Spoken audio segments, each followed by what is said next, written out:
Good morning students. Apala online class में आपका स्वागत है। मैं लता शर्मा।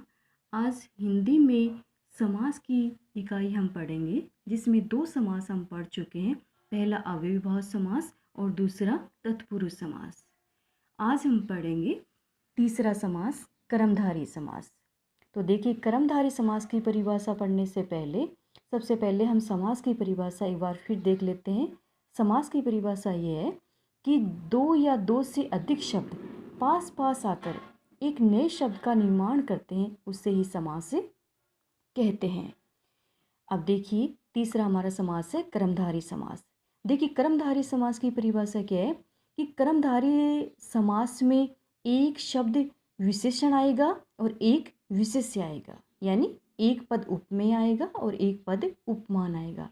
अब विशेषण किसे कहते हैं? जिन शब्दों के द्वारा किसी की विशेषता बताई जाती है वो विशेषण कहलाते हैं, और जिनकी विशेषता बताई जाएगी वो विशेष्य कहलाते हैं। अब देखिए, कर्मधारय समास की परिभाषा क्या है? जिस समस्त पद का एक पद विशेषण और दूसरा पद विशेष्य होता है, एक उपमेय और दूसरा उपमान होता है, वहाँ कर्मधारय समास होता है। यानी कर्मधारय समास में एक पद विशेषण होगा, दूसरा पद विशेष्य होगा, एक पद उपमेय होगा और दूसरा पद उपमान होगा। फॉर एग्जाम्पल, उदाहरण देखिए इसके। पहला हमारा शब्द है नीलकमल, और इस शब्द का समास विग्रह होगा नीला है जो कमल।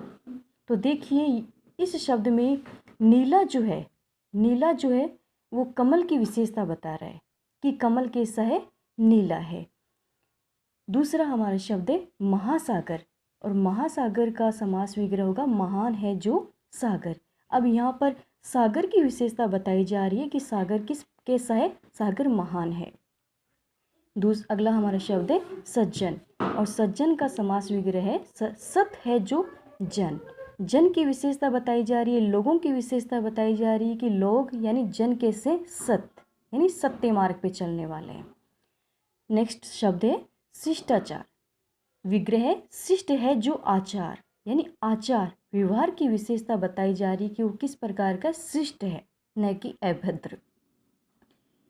अगला हमारा शब्द है पाषाण हृदय, और समास विग्रह होगा पाषाण की समान है जो हृदय, यानी हृदय की विशेषता है कि वो किस प्रकार का है, पाषाण के समान है, यानी कठोर है, न कि फूल के समान। नेक्स्ट हमारा शब्द है महात्मा, महात्मा का विग्रह महान है जो आत्मा, तो आत्मा की विशेषता है महान है। तो यहाँ पर महान जो शब्द है वो विशेषण है और आत्मा यहाँ पर क्या है, विशेष्य है। नेक्स्ट शब्द है का पुरुष, यानी कायर, कायर है जो पुरुष, पुरुष कैसा है, कायर है। तो कायर यहाँ पर क्या हुआ, विशेषण हुआ, और पुरुष यहाँ पर क्या हुआ, विशेष्य हुआ। नेक्स्ट शब्द है मुख चंद्र, यानी विग्रह मुख रूपी चंद्र। मुख की विशेषता बताई जा रही कि मुख किस प्रकार का है, चंद्रमा के समान सुंदर है। तो मुख यहाँ पर उपमेय होता है और चंद्र यहाँ पर क्या होगा, उपमान होगा। तो जहाँ पर एक शब्द दूसरे शब्द की विशेषता बताता हो वहाँ पर कर्मधारय समास होता है। अगला हमारा समास आता है द्विगु समास। तो देखिए, द्विगु समास की परिभाषा क्या होती है? द्विगु, द्वि यानी दो, द्वि का अर्थ क्या है, दो, और गु का मतलब है गाय, यानी इस शब्द में, द्विगु शब्द में ही द्विगु समास है, यानी दो गायों का समूह है। तो द्विगु समास में क्या आएगा कि संख्या आएगी, यानी जो पहला पद है, जैसे कि प्रत्येक समास में दो पद है, ये मैं पहले आपको बता चुकी हूँ। तो पहला जो पद है वो संख्यावाची आएगा, और दूसरा पद जो है उसमें कोई संख्या विशेष नहीं दिखाई जाएगी। तो जिस पद का प्रथम पद संख्यावाचक हो और पूरा पद किसी समूह का बोध कराता हो, समूह का या समाहार का बोध कराता हो, वहाँ पर द्विगु समास होता है। एक बार फिर समझिए कि द्विगु समास में क्या होगा कि एक पद यानी प्रथम पद संख्यावाचक आएगा, और अंत में विग्रह करने के अंत में समूह विशेष का जहाँ पर बोध हो, समाहार का जहाँ पर बोध हो, वहाँ पर द्विगु समास होता है।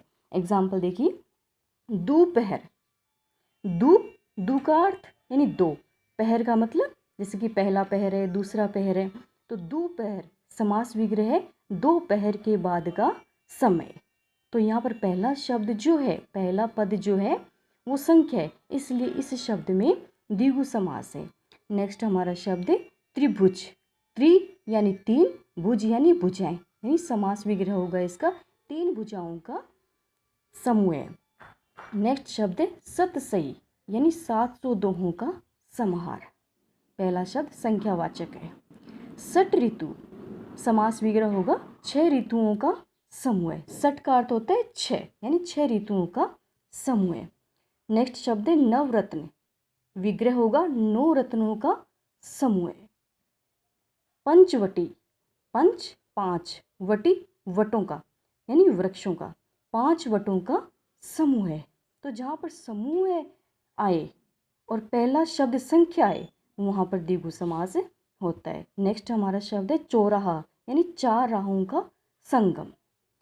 अगला शब्द है शताब्दी, यानी 7 अब्दों, अब्दों का अब्दी यानी अब्दों का, अब्दों का अर्थ क्या होता है वर्षों का, यानी 7 अब्दों का समाहार। तो जहाँ पर पहला पद कोई संख्या विशेष आए वहाँ पर द्विगु समास होता है। तो स्टूडेंट्स आज के लिए 2 समास ही, कल हम बाकी के 2 बचे समास फिर पढ़ेंगे। Thank you.